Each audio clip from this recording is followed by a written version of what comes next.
Oi, eu sou o Ricardo Alencar. Dá vontade de falar, oi, eu sou o Goku, mas eu vou falar, oi, eu sou o Ricardo Alencar. Aqui a gente vai falar um pouco sobre divisão, acho que é um assunto muito trabalhado na escola e eu estou gravando com o microfone, eu vou ter que tirar rapidinho. É um assunto muito trabalhado na escola e apresenta grande dificuldade por parte dos professores para ensinar e por parte dos alunos de aprender. Existem diversos estudos científicos que falam sobre a dificuldade da divisão, não conhecer a tabuada, envolver várias operações, a mudança, porque você aprende a somar da direita para a esquerda, a subtrair da direita para a esquerda, a multiplicar da direita para a esquerda. E a divisão, adivinha, ela não vai da direita para a esquerda, ela vai da esquerda para a direita. Isso envolve muita dificuldade, muito problema para aprender. Então calma aí, que nessa série de aulas sobre divisão, eu vou falar desde o caso mais simples de divisão até o caso mais complicado, envolvendo vírgula, números decimais, como é que você pode fazer passo a passo a divisão. Mas essa primeira aula vai falar sobre o conceito de divisão. Eu queria falar sobre o primeiro conceito que você pode ter sobre divisão, que é o conceito de matemática, que basicamente é o seguinte: quando você propõe a alguém, divide 7 por 3, ou você tem que dividir 7 por 3, em matemática, o que isso quer dizer? Porque se for uma divisão no dia a dia, pode existir diferentes respostas, mas matematicamente a gente tem que seguir pelo menos essas três ideias, esses três critérios aí. Primeiro, a divisão deve ser feita em partes iguais, não pode ter diferença. Segundo, a quantidade que fica em cada grupo que você criou na divisão tem que ser a maior possível. Então você não pode dividir 7 por 3, colocar um para cada um e acabou sua divisão. Isso não pode acontecer, pode restar, por exemplo, 4. Você não consegue dividir mais vezes. Só se deve parar de dividir quando o que restar, nesse caso, como eu falei aqui, um para cada um, aí fica 4. Dá para dividir um para cada um novamente e restar apenas um. Então, cada um vai ficar com 2 e resta 1. Esse tipo de divisão é a divisão que tem resto. Isso é a divisão exata. Por exemplo, dividir 8 para 4. 8 para 4 pessoas. 8 maçãs para 4 pessoas. Então, cada pessoa pode ficar com 2. Todo mundo tem a mesma quantidade, é a maior quantidade possível que eu posso dividir, e o resto é menor que o número que eu estou dividindo, que é o 4. Então, 0, evidentemente, é menor que 4. Não vai restar nada, então é 0. Existem diferentes significados para a divisão no dia a dia. Por exemplo, o corpo humano divide-se em 3 partes iguais. Repare aí que a divisão é desigual, cabeça, tronco e membros. O verbo aí é empregado de uma forma distinta que é empregado na matemática. Outra, a notícia dividiu os moradores. Então, uma parte dos moradores está a favor, uma parte dos moradores. Que parte é essa? Não necessariamente é necessário. Você precisa dizer qual é a quantidade, apenas que dividiu as opiniões. Põe discórdia, desavença, cria desavença. O Rio Uruguai divide vários países. Então, ele corta, ele demarca, ele limita, ele passa por vários países, dividindo, A altura AH divide o triângulo ABC nos triângulos ABH e ACH. Nesse caso aí, corta, reparte, secciona. Não necessariamente com quantidades iguais, linha reta e tudo mais. Vamos então avançar e entender um pouco mais desse tipo de divisão, que tem que ser exato. Repartir 10 bolas de futebol entre 4 pessoas, uma situação como essa, sem exigir a divisão matemática tradicional, pode-se fazer 3 pessoas com 3 bolas, uma pessoa com uma bola, resto 0. 2 pessoas com 2 bolas, 2 pessoas com 3 bolas, também resto 0. 4 pessoas recebem 2 bolas, cada uma, e fica sobrando 2 bolas, resto 2. Cada pessoa recebe uma bola e ficam sobrando 6 bolas, resto 6. 3 pessoas com 2 bolas e uma pessoa com 4 bolas. Então, existem diversas maneiras de você ter uma divisão, mas matematicamente, nas aulas de matemática, em várias situações, a divisão tem que seguir os 3 critérios que a gente já abordou anteriormente. Antes de a gente avançar um pouco, eu queria falar sobre situações em que ocorre divisão e situações que não ocorre divisão. Na matemática, por exemplo, existem as grandezas contínuas e grandezas discretas. Por exemplo, uma cadeira, 2 cadeiras, 3 cadeiras, 4 cadeiras, são objetos discretos. Água, 1 água, 2 águas, 3 águas. Não dá para você individualizar como você faz com a cadeira. Então, a gente trata isso como uma grandeza contínua. Mas, além disso, uma divisão, por exemplo, dividir 10 pessoas em 2 salas. 5 pessoas vão para um lado, 5 pessoas vão para o outro. No entanto, eu não consigo dividir de forma igual 9 pessoas em 2 salas.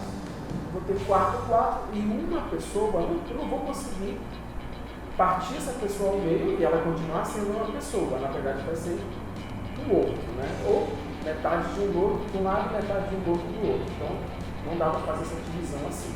Para isso, mais na frente, sim, nós vamos falar dos números fracionários, dos números decimais. Por enquanto, vamos tratar apenas com números, com situações em que eu posso dividir, e quando eu não posso dividir mais, vai sobrar o resto.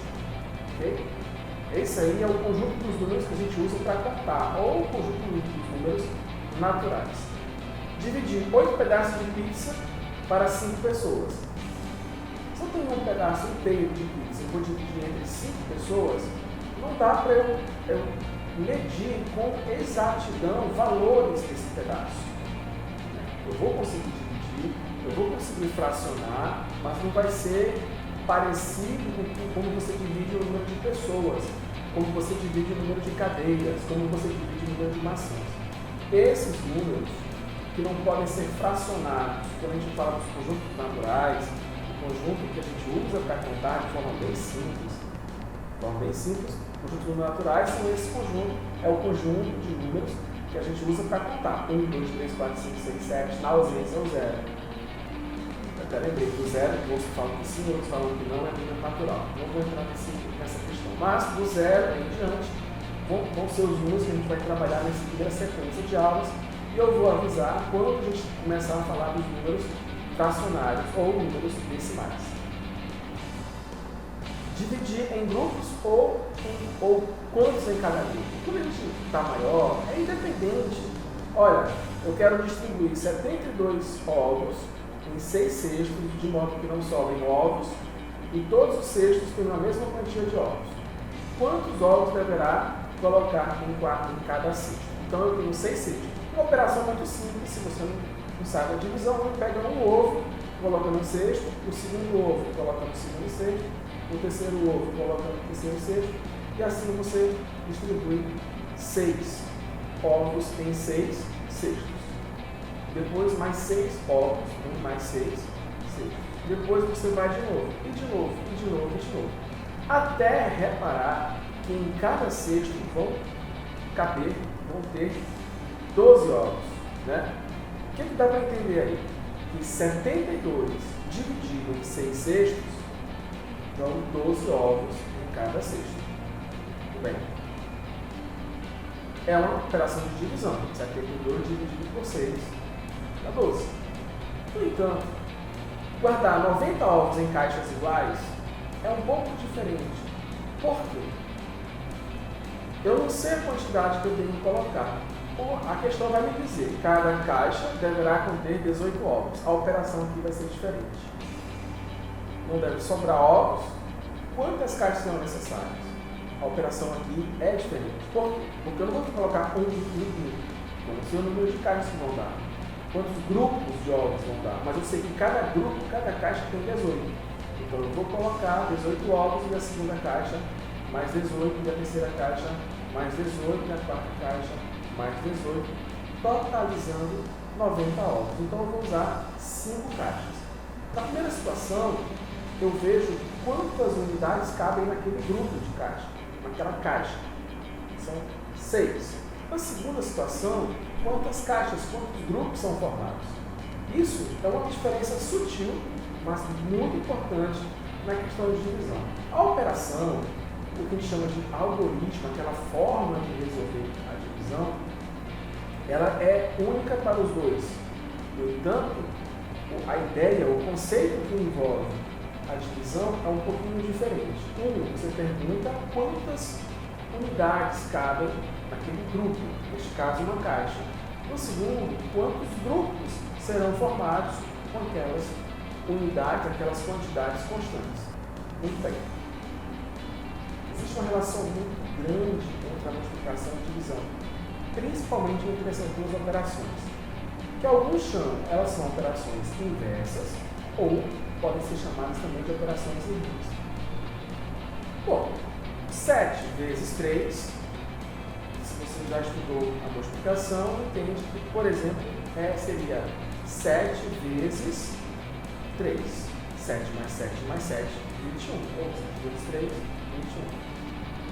E 21 dividido por 3 é o 7.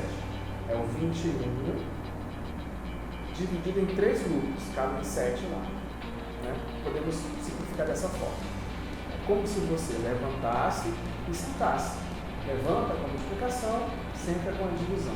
Operações que uma leva ao resultado da outra. A gente chama isso de operação inversa ou operação irmã. Tanto é importante a multiplicação, mas também a gente vai usar no algoritmo a subtração e a soma. Portanto, cabe aqui uma revisão na tabuada. Toda. Tabuada da soma, da subtração, da multiplicação e da divisão. Treine bastante, porque para realizar bem as contas de divisão, você precisa saber de cor e salteado a tabuada.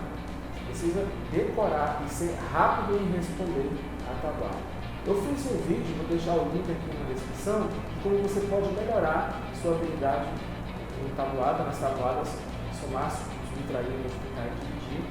E na próxima aula a gente vai começar com o primeiro vídeo de divisão, que é a forma mais simples de dividir, é a divisão de acordo com a tabuada. Ok? Nos vemos na próxima aula. Até mais.